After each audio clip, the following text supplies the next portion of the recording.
नमस्कार। मध्यमत में आपका स्वागत है। मैं हूं गिरीश उपाध्याय। दोस्तों, आज हमारे लिए थोड़ा प्रसन्नता का दिन है और प्रसन्नता इस बात की है कि 2 दिन पहले मध्यमत ने जो मुद्दा उठाया था उस मुद्दे की तरफ सरकार ने ध्यान दिया है और हमने जो आशंकाएं प्रकट की थी उन आशंकाओं को संभवतः ध्यान में रखते हुए सरकार ने भोपाल में मंत्रालय और उससे जुड़े हुए अन्य सरकारी दफ्तरों में फिलहाल सरकारी कर्मचारियों को बुलाने का फैसला टाल दिया है। ये कोई श्रेय लेने वाली बात नहीं है, लेकिन हमने जो किया वो सिर्फ और सिर्फ इस दृष्टि से किया कि वो बात सरकार के ध्यान में लाई जाए कि कहीं ऐसा ना हो कि सरकार जो इतने बड़े स्तर पर और पूरी ताकत के साथ कोरोना से लड़ाई में लगी हुई है, उसमें कहीं कोई भी कदम ऐसा न उठ जाए कि जिससे इस पूरी लड़ाई पर, पूरी मेहनत पर पानी फिर जाए। और ये खुशी की बात है कि सरकार ने मंत्रालय यानी वल्लभ भवन में कर्मचारियों को 1/3 कर्मचारियों को बुलाने का फैसला फिलहाल टाल दिया है। इसी तरीके से न सिर्फ मंत्रालय में बल्कि आसपास के जितने भी ऑफिसेस हैं उनमें भी कर्मचारियों को फिलहाल नहीं बुलाया जाएगा। कोई भी सरकार इस तरीके के अनुष्ठानों में, इसी तरीके की लड़ाइयों में, इस तरीके के अभियानों में तभी सफल हो सकती है जब वो इसके पीछे आने वाले फीडबैक को ध्यान में रखे, जन भावनाओं को ध्यान में रखे। और बहुत अच्छा लगता है जब सरकारें जनता के द्वारा आने वाले या दिए जाने वाले फीडबैक का कॉग्निजेंस लेती हैं, उस पर ध्यान देती हैं। लेकिन इसके साथ साथ आज मुझे 2-3 बातें और कहनी है। आज से ही यानी 20 अप्रैल से ही पूरे भारत में प्रधानमंत्री के पिछले भाषण के अनुरूप वो चीजें लागू हो गई हैं जिनके तहत संपूर्ण लॉकडाउन में कुछ थोड़ी थोड़ी ढील दी जानी है और ये ढील चरणबद्ध रूप से दी जानी है। एक साथ प्रधानमंत्री ने कहा था कि हम एक साथ कोई ढील नहीं देंगे, लेकिन आज जो मैं टीवी पर दृश्य देख रहा हूं वो दृश्य थोड़े से डराने वाले हैं। डराने वाले इसलिए हैं कि इस ढील के नाम पर, जिसको कि प्रधानमंत्री ने कहा था कि इस ढील का उपयोग बहुत ही जिम्मेदारी के साथ किया जाए, लेकिन देखने में आ रहा है कि जरा सी ढील ऐसा लग रहा है कि वो अंगुली पकड़ते पकड़ते पहुंचा पकड़ने वाली बात की तरफ जा रही है।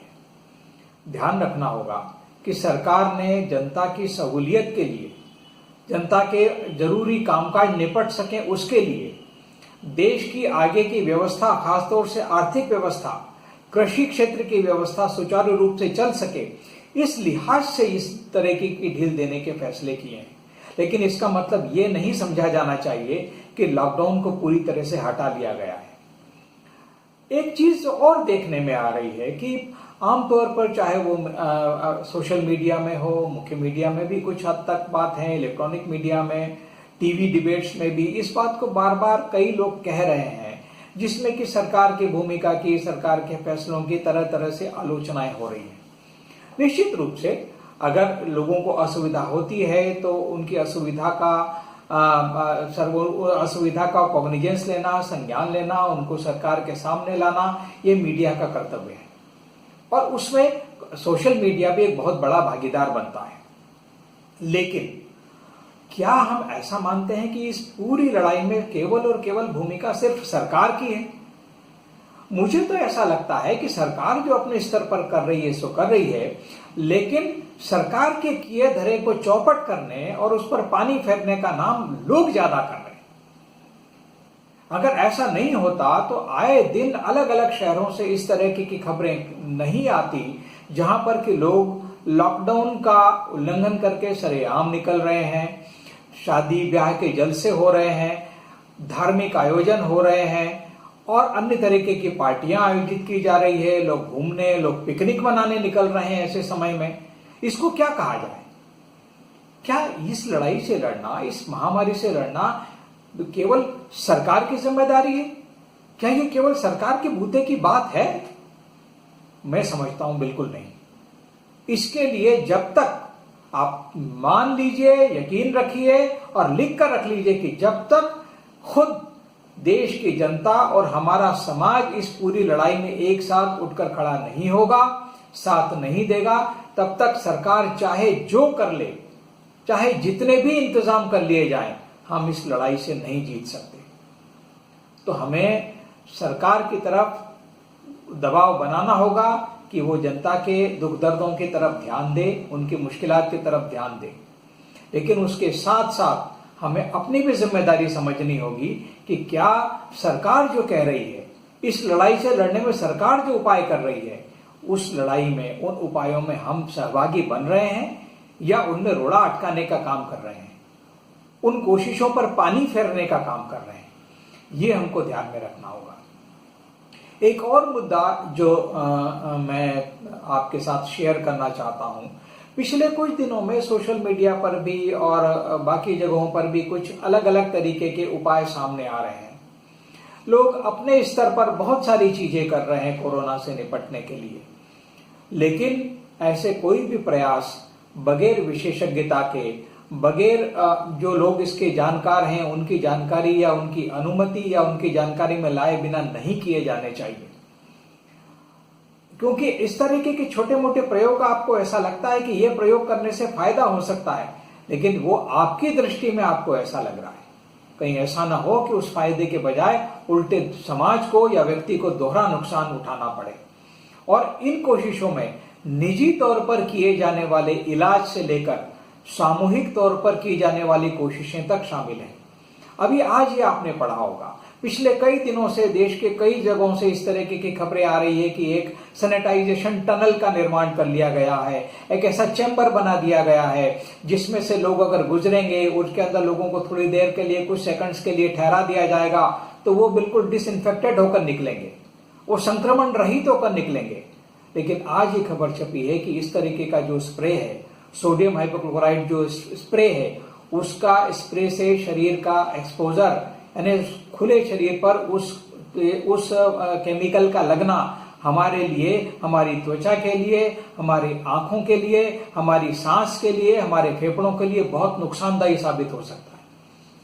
तो हम कोशिश करें कि ऐसा कोई प्रयोग जल्दबाजी में न करें, कोई भी प्रयोग जल्दबाजी में किसी निष्कर्ष के तौर पर जनता के सामने प्रस्तुत न करें जब तक कि उसे अच्छी तरह जांच या परख न लिया गया।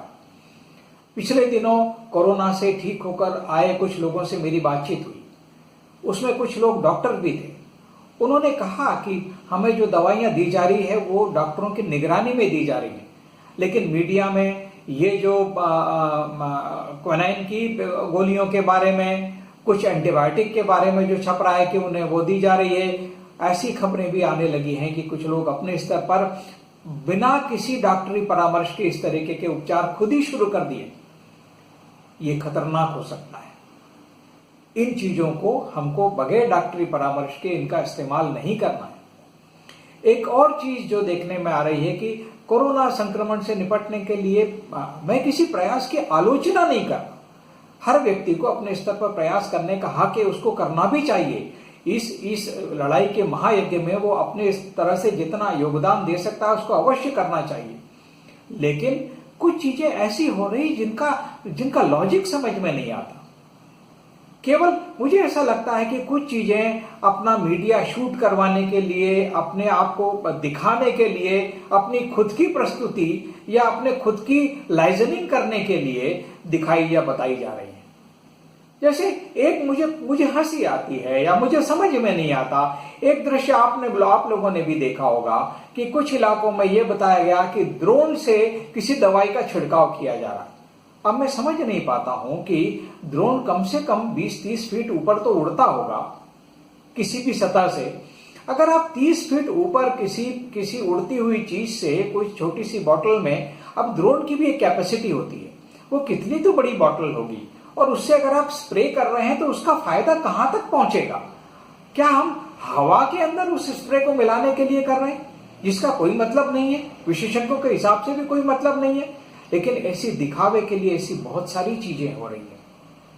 लोग अपने अपने, कई जगह मैंने देखा कि जो कर्मचारी इस काम में लगाए गए हैं डिसइंफेक्शन के लिए, वो दवाइयों का छिड़काव कर रहे हैं, लेकिन पेड़ की 20 फुट 25 फुट ऊंची डालियों पर ऐसा लंबा वो नली बनाकर उसके ऊपर छिड़काव किया जा रहा है। गाड़ियों की छतों के ऊपर छिड़काव हो रहा है। ये इससे कोई अर्थ निकलने वाला नहीं है। ऐसा लगता है कि ये जो काम हो रहे हैं और ये जो मीडिया में सब दिखाया जा रहा है, इससे एक तो मानव श्रम का, संसाधनों का दुरुपयोग हो रहा है, और दूसरी तरफ ये भी बात बताता है कि कुछ लोग ऐसे भी हैं जो इस तरीके के संसाधनों का खुद के प्रचार के लिए, दिखावे के लिए इस्तेमाल कर रहे हैं।